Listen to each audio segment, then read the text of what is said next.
आजकल की मार्केट में मल्टीपल टाइप्स के म्यूचुअल फंड्स मौजूद हैं और इन म्यूचुअल फंड्स के होते हुए बहुत सारे लोगों को कन्फ्यूजन होती है कि हम कौन से म्यूचुअल फंड्स के अंदर इन्वेस्ट करें, किस किस किस तरह का म्यूचुअल फंड हमारे लिए फ़ायदा कर सकता है।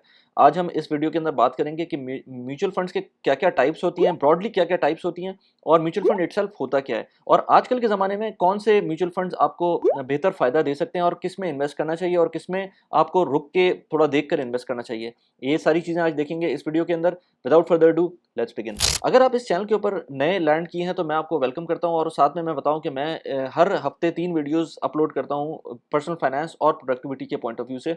आप इस चैनल को सब्सक्राइब कर लें और इन दोनों टॉपिक्स में अगर आपको इंटरेस्ट है तो आई होप कि आपको मज़ा आएगा और आपको वैल्यू मिलेगी इन वीडियोस से। लाइक कर दें इस वीडियो को और सब्सक्राइब कर दें चैनल को। अच्छा, स्टार्ट करने से पहले मैं आपको एक चीज़ और बताऊं कि ये कोई फाइनेंशियल एडवाइस नहीं है। इसके अंदर अगर मैं किसी कंपनी का नाम ले रहा हूं, किसी किसी म्यूचुअल फंड कंपनी का नाम ले रहा हूं, तो वो मैं ये नहीं कह रहा कि आप उसके अंदर इन्वेस्ट करें। मैं सिर्फ आपको ये एजुकेशनल पर्पस के लिए ये वीडियो बना रहा हूँ। अच्छा, अब बात करें कि म्यूचुअल फंड्स होते क्या हैं। तो म्यूचुअल फंड्स एक इन्वेस्टमेंट व्हीकल है जो कि छोटे छोटे इन्वेस्टर्स के पैसे लेकर एक बड़ी इंस्ट्रूमेंट में डालता है, या उनके पास इटसेल्फ ऐसे फंड मैनेजर्स होते हैं या उनकी टीम ऐसी होती है जिनको इन्वेस्टमेंट्स के बारे में, उस कंट्री के स्पेसिफिक इन्वेस्टमेंट्स के बारे में पता होता है।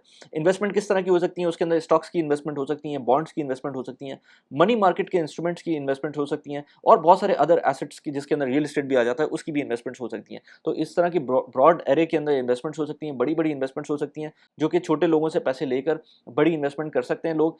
जो जो ये कंपनीज होती हैं वो करती हैं, गोल्ड में भी इन्वेस्ट करते हैं और बहुत सारे इंस्ट्रूमेंट्स होते हैं।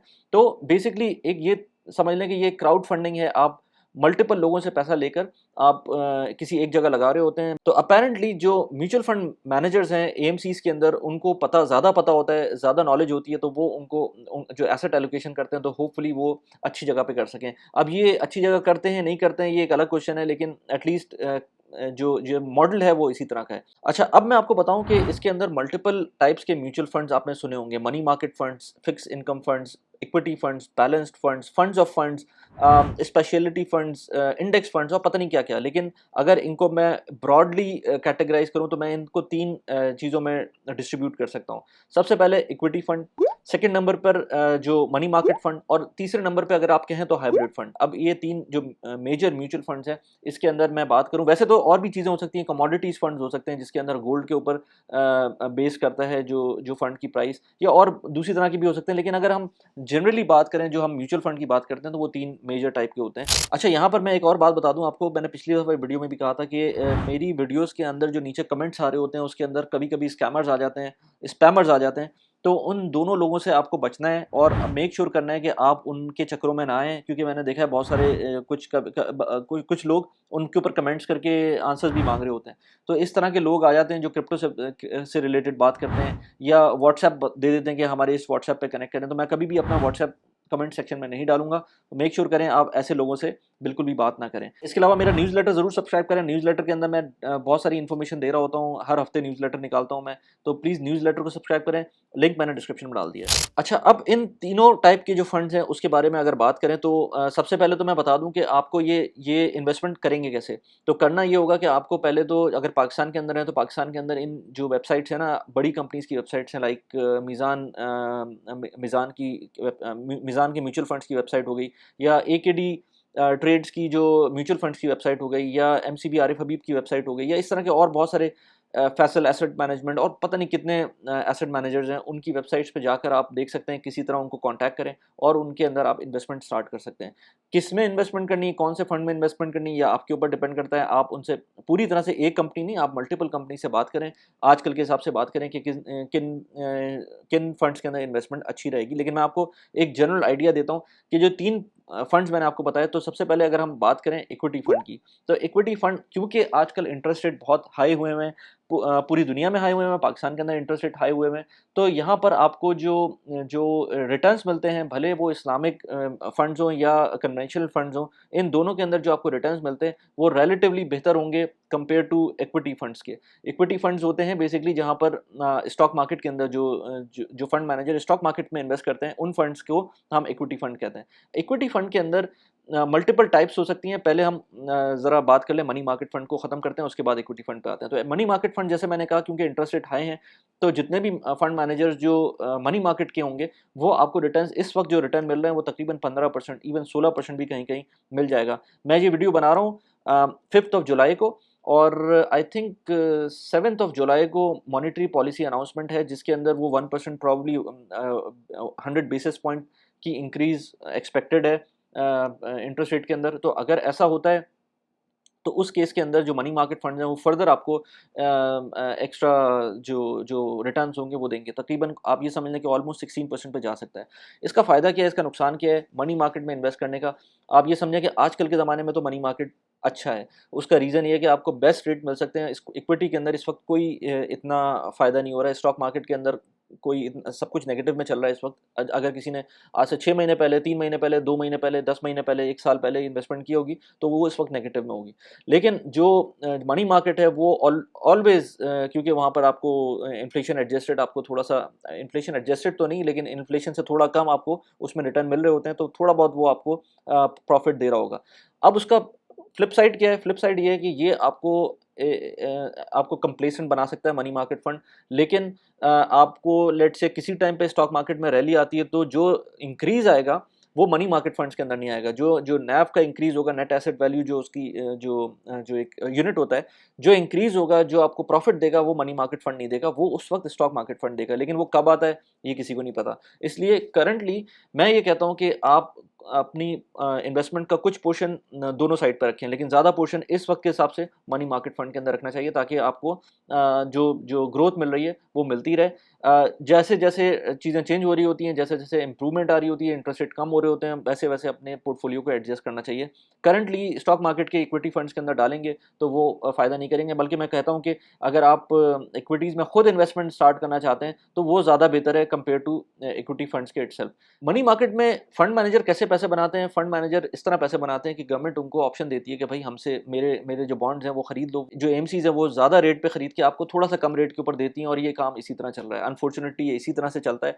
और आपको जो जो अगर आप गवर्नमेंट के टी बिल्स के अंदर डायरेक्टली इन्वेस्ट करेंगे तो प्रॉब्ली आपको शायद ज़्यादा फ़ायदा हो जाए। लेकिन क्योंकि म्यूचुअल फंड्स जो कंपनीज चला रही हैं उसके अंदर वो आपको कुछ ना कुछ प्रॉफिट दे रही होती हैं, बगैर हेसल के प्रॉफिट दे रही होती हैं, ज़्यादा आपको सोचना नहीं पड़ता। इन एंड आउट बहुत आसान होता है, आप एक फ़ंड से दूसरे फ़ंड के अंदर कन्वर्ट कर सकते हैं। शायद उसकी कुछ फ़ीस होती है, वो आपको खुद देखना पड़ती है कि कितनी फ़ीस होगी, क्या कैपिटल गेन्स टैक्स होंगे, वो जब फंड्स में आगे पीछे होते हैं तो क्या आपको रेट पड़ रहा होगा, ये देखना पड़ेगा। अदरवाइज़ इट्स सीमलेस कि आप जो है एक ही कंपनी के अंदर एक फ़ंड से दूसरे फ़ंड में चले जाएँ। अब बात करते हैं इक्विटी फंड की। तो equity fund as I said before के स्टॉक्स के ऊपर डिपेंड करता है कि स्टॉक मार्केट की क्या सिचुएशन है। मैंने एकेडी के म्यूचुअल फंड में इन्वेस्ट किया था, मैंने एमसीबी आरिफ हबीब के म्यूचुअल फंड में इन्वेस्ट किया था, जिसकी मैंने वीडियोस बनाई हैं पहले, लेकिन उसके अंदर आज तक मुझे कोई फ़ायदा नहीं हुआ है। और उसका रीज़न ये है कि 2018 से लेकर आज तक अगर मैंने उनको वैसे ही छोड़ दिया था पैसों को, तो वो उसी तरह मौजूद हैं। तो आप ये सोच सकते हैं कि विद द रिपीट डिप्रिसिएशन वो इस वक्त कहाँ पर मौजूद होंगे। लेकिन वहाँ पर इन्वेस्ट करने से जो मुझे फ़ायदा हुआ था वो ये कि मेरा एक्सपीरियंस बढ़ा था। मैंने जब ये देखा कि यार ये प्राइस क्यों नहीं बढ़ रही, तो फिर डायरेक्ट एक्विटीज़ में आया। एक्विटीज़ में आया तो वहाँ भी मुझे फ़ायदा नहीं हुआ। लेकिन मैंने उस पे एक वीडियो बनाई थी पहले कि कितना मुझे इस वक्त नुकसान हो रहा है या फ़ायदा हो रहा है। मैंने उस वीडियो के अंदर पीएसएक्स के लिए बात की थी। लेकिन इस पूरे सिनेरियो से मुझको जो एक्सपीरियंस मिल रहा है, जो मुझे आगे के लिए फ़ायदा हो रहा है, क्योंकि मुझे पता है कि ये स्टॉक मार्केट किसी एक टाइम पर ऊपर जाना ही जाना है इसको। मेरी लाइफ़ टाइम में होपफुली मतलब मुझे तो नहीं पता कि मैं कब तक ज़िंदा हूँ, लेकिन ये कि जो एक रेगुलर टाइम फ्रेम होता है, अगर 60 इयर्स को रिटायरमेंट लें, तो आज अगर मैं 42 का हूँ, तो मेरे पास 18 साल का टाइम है कि मैं इसके अंदर एक रैली देख सकूँ। वो किसी टाइम पे भी आ सकती है। इसलिए investing in the market, keeping yourself in the market is very important. कितना रहना है, कितना आपको मार्केट में रहना चाहिए, वो एक अलग चीज़ है, वो आप अपने ऊपर डिसाइड कर सकते हैं। लेकिन मेरे ख्याल से एक मेजर चंक तो नहीं, क्योंकि आपके पास बहुत सारे और ऑप्शंस होते हैं। इस पे भी मैंने बात की थी कि मैंने अपनी नेट वर्थ को किस तरह से लेके चला हूँ और आज तक क्या उसकी सिचुएशन है, उस पे मैंने बात की थी। वो आप जाके देख सकते हैं उस वीडियो को, उसका लिंक मैंने लगा दिया। लेकिन जो इक्विटी फंड्स हैं इटसेल्फ, वो जब तक के मार्केट ऊपर नहीं जाएगी, let's say Karachi stock exchange पर 41,000 के ऊपर है, जब तक वो 51,000 तक नहीं पहुँचती है, 41 से 51,000 तक, जब तक आपको मेजर उसके अंदर कोई बेनिफिट नज़र नहीं आएगा। अनलेस एंड अनटिल आप ऐसे फंड के अंदर इन्वेस्ट करो जो कि रिस्कियर स्टॉक्स को में डील कर रहा हो, और वो जो रिस्की स्टॉक्स हैं वो एकदम से ऊपर चले जाएँ, वो एक अलग चीज़ है। लेकिन ओवरऑल देखा जाए तो अगर आप मनी मार्केट फंड के अंदर आज इन्वेस्ट करते हैं तो वो ज़्यादा बेहतर रहेगा in the short term at least. Long term के ऊपर मैं जो इक्विटी फंड्स हैं इसमें मैं खुद कहता हूँ कि मैं अब इन्वेस्टमेंट करना छोड़ दिया, मैं खुद डायरेक्ट स्टॉक्स के अंदर इन्वेस्ट करता हूँ। तो मैं दूसरे लोगों को, जो लोग नए स्टार्ट कर रहे हैं, उनको तो मैं कहता हूँ कि आप इक्विटी फंड के अंदर इन्वेस्ट करें ताकि आपको आपकी लर्निंग हो। लेकिन जो ऑलरेडी थोड़ा बहुत उसको आइडिया है, कुछ कर सकते हैं, थोड़ा सा रिस्क टेकिंग एबिलिटी है, थोड़ा सा उनके पास टाइम होराइजन उनके साथ है, तो बेहतर ये कि आप डायरेक्ट स्टॉक्स के अंदर चले जाएं। अब बात करते हैं तीसरे टाइप की, वो है hybrid mutual funds. Hybrid funds basically इन दोनों का एक मिक्सचर होते हैं। वो again I won't recommend anybody to go into hybrid funds, क्योंकि बेहतर ये है कि आप एक लाइन ले लें, आप खुद उस चीज़ के अंदर इन्वेस्ट करें। अगर आपको मनी मार्केट फंड्स में इन्वेस्ट करना है तो आप उसके अंदर करें, और अगर आपको स्टॉक्स में इन्वेस्ट करना है तो आप डायरेक्ट स्टॉक्स के अंदर करें, rather than going into the mutual fund itself. Pakistan की जो मार्केट है मैं उसके हिसाब से बात कर रहा हूँ। अदरवाइज यूएस के अंदर देखा जाए तो आप इंडेक्स फंड के अंदर इन्वेस्ट करते हैं, वो ज़्यादा बेहतर है। आप ये सोचें ना, डायलेमा ये है कि पाकिस्तान के अंदर अच्छे इंडेक्स फंड ही मौजूद नहीं है।